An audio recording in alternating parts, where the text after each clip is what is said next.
continuación, pues empieza hoy la segunda clase que vamos a tener, donde vamos a continuar pues con el tema de informática básica que habíamos estado dando hasta ahora.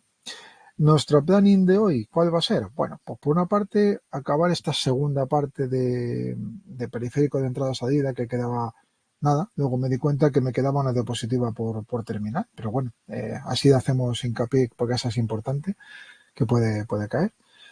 Vamos a ver algo de software, un poquitito de software que, día diapositivas de nada.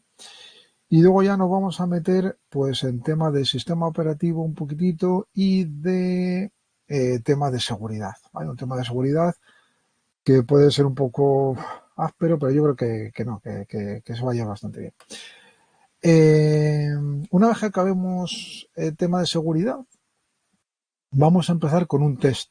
Y vamos a hacer un test con una encuesta entre nosotros y demás para que todos contestéis y vamos a ver pues un repaso de todo lo dado justamente hasta seguridad. Una vez que hayamos hecho eso, hacemos el parón, ¿vale? Y después del parón, ¿qué tenemos? Pues el tema 2. Nos ponemos ya con el tema 2 de sistemas operativos.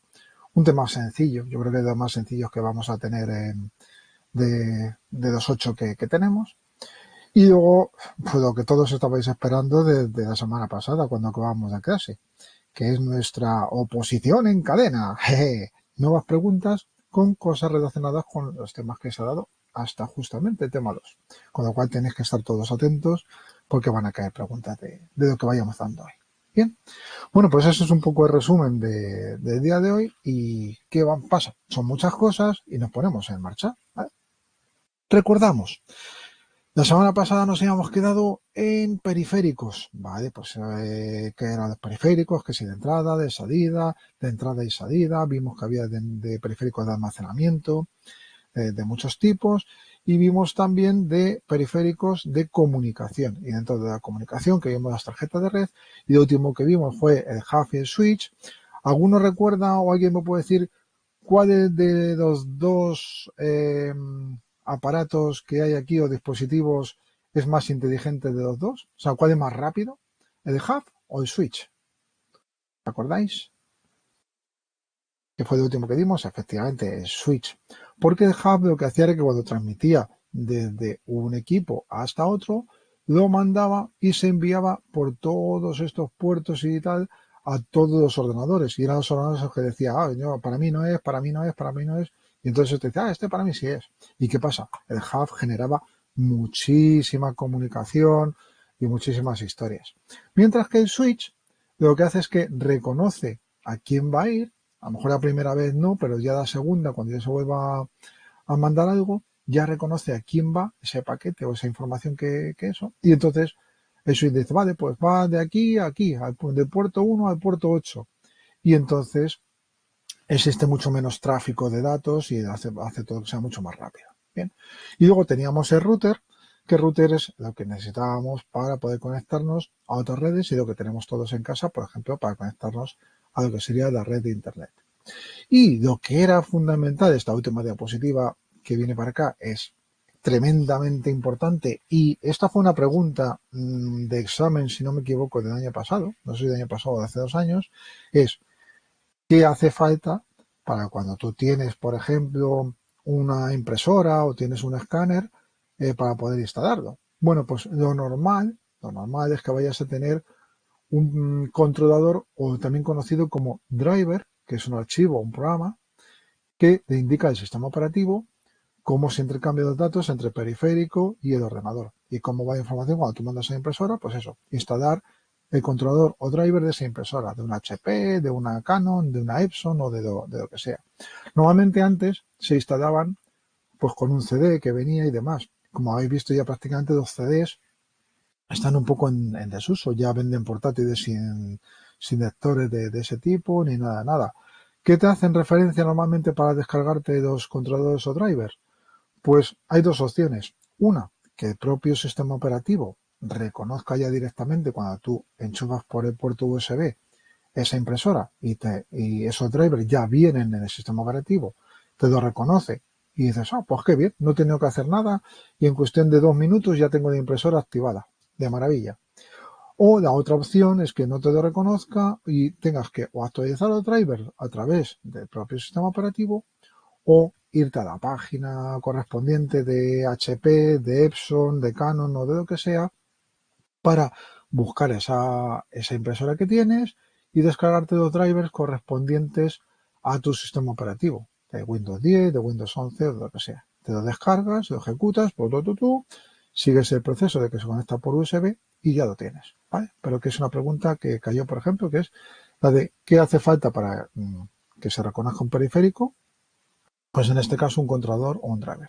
Ya digo que ya los CDs están prácticamente en desuso y ya la mayor parte de los periféricos automáticamente son reconocidos por el sistema operativo. Bueno, pues con eso ya hemos terminado el tema de hardware, un tema monstruoso. Bien, y ahora vamos con otro tema monstruoso, pero menos, ¿vale? Entonces, vamos con ello. El software. ¿Qué es el software? Bueno, pues en principio lo que no es el hardware, ¿vale? Y se define como conjunto de programas o instrucciones o reglas informáticas para ejecutar ciertas tareas en un ordenador. Es decir, todos los programas o software que tenemos. El Word, el Excel, los sistemas operativos, el Adobe, etcétera, etcétera. Pues el Teams, todos estos programitas que hay, pues todo eso es software, que son los programas que al final se acaban instalando en el ordenador. Bien, ¿cómo no? Vamos a clasificar los software, vamos a clasificarlo de alguna manera y entonces hay por una parte el software de desarrollo y por otra parte el software de aplicación y por último el software de sistema. Dice, bueno, pues ya hemos empezado a hacer esta clasificación y ahora cuéntame qué es cada uno. Bueno, el software de sistema, digamos que es este de por aquí que tenemos aquí marcado, marcamos el software de sistema, digamos que está por encima de lo que es el hardware. ¿Qué me estás contando? Pues lo que me estás contando es que si a un ordenador no tiene un software de sistema, y cuando decimos un software de sistema es un sistema operativo como puede ser Windows 10, Windows 11 o lo que sea, en vez de tener un ordenador, lo que tenemos es pues un florero. Porque ese ordenador, si no tiene sistema operativo, tú le arrancas, se queda ahí la pantallita en negro y ahí está. ¿Y qué? ¿Qué hacemos? Pues nada, no hay nada porque no hace nada. No hay un sistema operativo que haga el arranque y que ya luego tú puedas trabajar con él y demás. Por lo tanto, el software de sistema siempre se refiere a un sistema operativo. Es fácil, software de sistema operativo. Bien. Y esa es la base, con lo cual el sistema operativo trabaja generalmente con el hardware. ¿Os acordáis cuando decíamos el otro día en los discos duros que si había platos o discos y entre los discos había sectores, ¿vale? Entonces decíamos, bueno, pues tienes que indicar justamente, o pistas, os recordáis las concéntricas que eran pistas, y entonces yo quiero grabar un documento en Word imaginaros que tuviéramos que decir que está en la disco 5, pista 4, sector 7. Toma ya. Pues si tuviéramos que saber dónde tiene que grabar cada cosa que hacemos, pues es una locura. Pues ese trabajo tan tedioso se encarga el sistema operativo de hacerlo y tú te despreocupas. Con lo cual, la comunicación entre el sistema operativo y el hardware, ahí está, de hecho. Bien. Y luego tenemos lo que es dos software, uno más conocido, que es el software de aplicación, que es el software que nos venden por ahí. Pues, por ejemplo, el software de aplicación pues puede ser el Office, que en este caso pues entra el Word, el Excel, el Access, que son cosas que nos van a entrar. No tienen por qué ser de pago, pueden ser gratuitos, ¿vale? Luego veremos diferentes tipos de software que hay. Y luego el software de desarrollo, que normalmente es de pago. ¿Por qué? Porque ese software de desarrollo se encarga de encargárselo a alguien, a un programador, que te hace, pues por ejemplo, un ejemplo muy claro, las páginas web. Yo voy a montar una tienda y entonces te viene el clásico anuncio de ve que yo te monto la página web, no sé qué, no sé cuánto, si vas a vender un mogollón, chapún, chapún, chapún. Bueno, pues esos de que son programadores que te hacen un desarrollo de tu página, de lo que tú quieras vender, de lo que quieras hacer, y ya está. Y entonces ese software se llama software de desarrollo. ¿Ok? Bueno, la clasificación formal, pues un poco esto que explica aquí, eso que os acabo de comentar, el software de sistema, que son los sistemas operativos, el software de desarrollo, que se lo encargas a alguien y que hay unos lenguajes de programación que se encargan de desarrollar y hacer, veremos que hay de alto y de bajo y bajo y medio y bajo medio nivel, ¿vale? Y el software de aplicación, que son los que normalmente vamos a comprar o encontramos principalmente, que temas de ofimática, software industrial, el AutoCAD, no sé si habéis oído hablar, por ejemplo, de él, software médico, software educativo, bueno, o de entretenimiento. Cualquier juego es eso. Esto es un poco la clasificación de lo que os he contado, un poco más o menos desarrollada. Y en cuanto al software de aplicación, podemos decir que ese software de aplicación puede ser a medida o estándar. ¿Por qué? Pues puede ser que yo quiera monto una empresa porque me ha tocado la primitiva esta tarde. Hoy es martes, la primitiva no, de Euromillones. Jeje. Me ha tocado Euromillones y digo, pues voy a montar una empresa de maravilla. Bien, y para eso vamos a hacer una base de datos en Access. Una cosa que haremos nosotros allá por el mes de noviembre y tal. Bueno, pues yo me puedo montar la base de datos con los empleados. Os contrato a todos los que estéis aquí ahora mismo, que hay 22, bueno, 21 personas y tal. Os contrato a todos. Vais a tener un contrato, vamos a ver si unos 3.000 euros al mes, yo creo que puede estar bien. Yo creo que estaréis, o vale bien, 3.000 euros así de contrato. Yo creo que puede estar bien, ¿no? Vale, María Victoria la tenemos para ir. Te declaro ya vicepresidenta, María Victoria, Margarita también. Aquí quien corre le damos eso. Bueno, pues creo una base de datos con todos vosotros, bien. Pongo las cantidades que voy a pagar y qué puesto vais a tener, etcétera, etcétera y demás. Bien, eso pues una parte. Pero a lo mejor soy un vago y digo, aunque he dado el curso de Access, pero no me apetece. Y puedo coger y decírselo a alguien, oye, ¿me puedes hacer en Access un programita específico, pues eso, para que yo tenga mi base de datos con todos los trabajadores, que automáticamente calcula la nómina, no sé qué, no sé cuánto, tal. Bueno, pues esos programas son a medida. Y claro, esto va a influir en el tema económico. ¿Qué va a ser más barato? ¿Que yo utilice un software de aplicación estándar o que yo se lo encargue a alguien y me lo haga? Efectivamente. Está el estándar. Si esa medida yo se lo estoy pidiendo a alguien y si estoy pidiendo a alguien que me haga medida, me va a cobrar por ello. Entonces, en principio, si yo utilizo el software estándar, pues sin problema. Entonces, el estándar está a base de datos, o base de texto, de hoja de cálculo, los gestores gráficos. Si ya esa medida se lo suelo pedir a alguien y demás, que para que me lo haga y tal. Bien, y luego por otra parte, el lenguaje de programación, pues que sepáis que eso ya es un lenguaje, pues eso, Java, no sé si habéis oído hablar de lenguajes como Java, HTML, bueno, ahora veremos unos cuantos, ¿vale? Pues todos estos lenguajes de programación, pues pueden ser de alto, medio y bajo nivel. Y vamos a ver este proceso un poquitito, pero solo un poquitito de detalle, ¿vale? Bien, por supuesto, según la protección y el coste que podamos tener, también hay un software libre, ¿vale? Es un software creado para ser usado por cualquier usuario y con cualquier equipo, que es gratuito. Jeje. No sé si a vosotros, pero a mí cuando yo oigo gratuito, se me abren las orejas así y digo, ¿dónde? Aquí estamos, gratuito. Hola, muy buenas, Armando. ¿Qué tal? Software propietario. Este tipo de software no puede ser modificado ni redistribuido. Normalmente requiere el pago de una licencia, ¿vale? Pues eso, cuando compro de Office 365, compro no sé cuánto, pues es un software propietario de una empresa y tú pagas. Y luego hay un software que se llama freeware, que lo que hace es que te dejan a lo mejor que utilices de forma gratuita pues ese programa que tienen durante unos días. Y entonces, pues puedes trabajar con él y luego cuando pasan esos 30 días, dices, oye, que pagues la licencia o si no, tal. O la otra forma que pueden hacer es que te dejen el mismo programa, pero capado, es decir, que no tenga todas las posibilidades que quieras hacer. Hay muchas veces que cuando, a mí me ha pasado, que ya digo que trabajo, por ejemplo, de informático en un hospital y demás, y muchas veces me han venido con un disco duro que se les ha estropeado o que ha fallado y tal. Bueno, pues hay cierto software por ahí que venden de recuperación de datos cuando se ha estropeado un disco duro. Entonces tú te lo descargas, todo contento, pongo el disco duro, lo pongo a comprobar. Me ha reconocido el disco duro. Esos discos duros, esos pendrives que de pronto te dicen que hay que formatearlos porque no aparecen. ¿Qué pasa ahí? Coges, pones este programita que te has descargado de internet, todo, te lo chequea, todo, y te empieza a chequear todos los datos que se han perdido y que puedes recuperar. Dices, pero bueno, soy un máquina, esto es impresionante. Y cuando vas a decir, vale, pues ahora que ya me has encontrado todo, quiero recuperar todas las fotos y todas las historias, ya sé, ping, para poder recuperar todos estos datos, usted tiene que pagar la licencia de este. Y dice que, no, hombre, no, por Dios, si no hay ninguno de estos gratuitos que, si solamente lo quiero para una vez, si yo no se me van a estropear más los datos.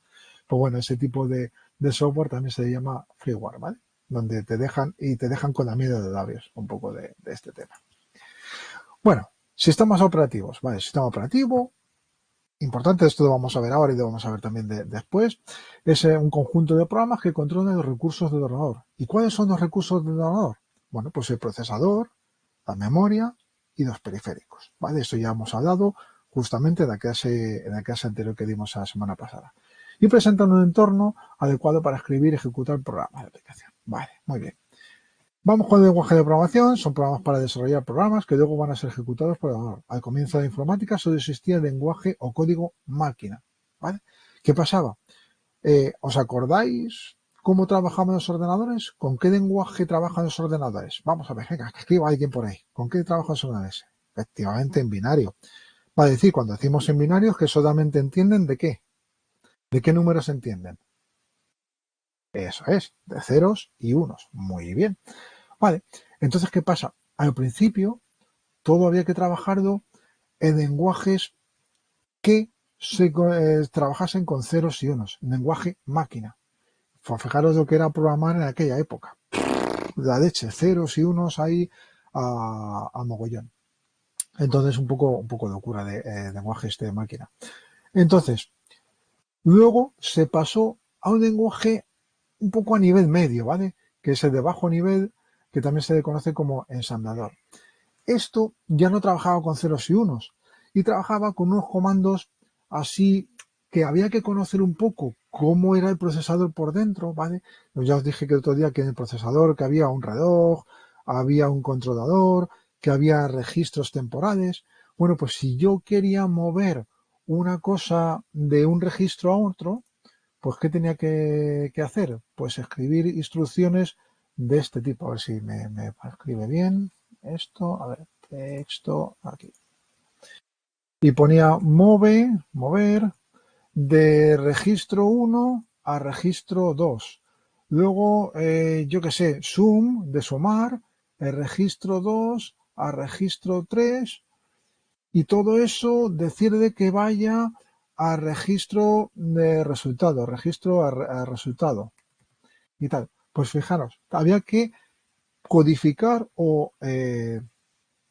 codificar, desarrollar a través de este lenguaje para que al final luego lo entendiese el ordenador. Lo que hacía era que había un programa por medio que se llamaba ensamblador, que todo esto lo iba convirtiendo en ceros y unos, al lenguaje máquina que hemos hablado antes. Vamos, había que hacer eso. Sí, esto sería lo de medio nivel. Está entre bajo y medio nivel, que estaría por ahí. Hay quien lo llama de bajo nivel con ensamblador, hay quien lo puede llamar de medio nivel. Estamos ahí en el este. Y luego ya, ¿qué pasa? Ya hemos pasado después afortunadamente ha ido avanzando y ya se han creado lenguajes de alto nivel, como puede ser Pascal, lenguaje C, Java o COBOL, donde ya no hacía falta conocer la estructura de ese procesador, sino que tú ya podías pues comenzar a escribir según los lenguajes de instrucciones que venían de cada lenguaje. Por ejemplo, en Pascal comenzábamos con begin, que es comenzar. Y si un registro A1 es mayor que, voy a poner aquí, mayor que 5, te decía que then, aprobado. Else, pues suspendido, ¿vale? Por ejemplo. Bueno, pues esto ya es un lenguaje que estabas utilizando pues el inglés, no hace falta que sepas más historia de cómo está el registro por dentro y cómo está el procesador por dentro, y esto es un ejemplo de lenguaje de programación, por ejemplo en Pascal, AEC, Java, COBOL, HTML, etcétera, etcétera. Bien, y esto ya estamos hablando de lenguajes de alto nivel. Bien, ejemplos de lenguaje de programación más difundidos, no sé si habéis oído hablar alguno de estos, Fortran, COBOL, por ejemplo, los lenguajes que se utilizaban para, y creo que algún banco todavía lo tienen, utilizan COBOL, se utilizaba para los bancos. Pascal era un lenguaje que está muy bien para aprender a programar. Yo en mi época, cuando estudié informática, pues aprendí precisamente esto con Pascal, y te enseñaba a todos también. Algo, Basic, habréis oído hablar de Basic. No es lo mismo que Visual Basic. Visual Basic es un lenguaje de programación que luego se puede utilizar y está integrado dentro de lo que sería el Word o de Excel, y puedes programar y hacer cositas dentro de Office que tienes. Pero claro, ya estamos hablando de un nivel más avanzado, cosa que no vamos a hacer aquí, pero es una pena, que la verdad es que está muy chulo. Luego otro lenguaje de programación para niños era el Logo. Ha habido ahora, se ha cambiado uno porque se llama Scratch, si no me equivoco. Luego el lenguaje C y C++, en Java, bueno, pues lenguajes de este tipo, que lo sepáis. Aquí pues un poco de ejemplo, HTML, Java, muy bonito, el dibujito. Y luego en cuanto a aplicaciones, es el software diseñado y escrito para realizar una tarea específica, ya sea personal o de procesamiento. Diferentes tipos. Hay de ofimática, de software industrial para hacer, por ejemplo, de CAD o CAM, diseño asistido por ordenador o programas de control numérico, software médico. Nosotros, por ejemplo, en el hospital, pues tenemos una aplicación que se llama SEDENE, pero hay otros que tienen otro programa que se llama HCIS. Bueno, software educativo y software de entretenimiento. Entretenimiento, pues cualquier juego que haya por ahí y demás. Principales aplicaciones de ofimática. Bueno, pues que sepáis que está en Microsoft Office, ¿vale? Hay otro que tiene el Lotus Smart Suite, ¿vale? Que hay otro que es el Perfect Office. El Perfect Office, seguramente que habéis oído hablar de WordPerfect. No sé si lo comenté yo en el curso anterior, en la clase anterior. Pero dentro del Perfect Office estaba el WordPerfect, ¿vale? Que era uno de los principales programas en cuanto a edición de texto que había. Fue anterior a precisamente el Word, estaba el WordPerfect. Luego de OpenOffice, que es libre, y como es libre es gratuito, eso está muy bien, ¿vale? Y para, por ejemplo, los ordenadores de Apple, lo que tienen es eWork, que también lleva pues todas las aplicaciones relativas pues a procesamiento de textos, a hojas de cálculo, a bases de datos, etcétera, etcétera. Funciones típicas en la gestión de una oficina por la ofimática, pues eso, mecanografía, automatización de correspondencia, información variada, mantenimiento de información numérica, exposiciones, presentaciones, elaboración de gráficas. Bueno, pues muy bien. Esto es un poco el resumen de lo que sería el software. Y con esto hemos acabado ya la segunda parte del tema 1. Bien, hasta aquí todo bien.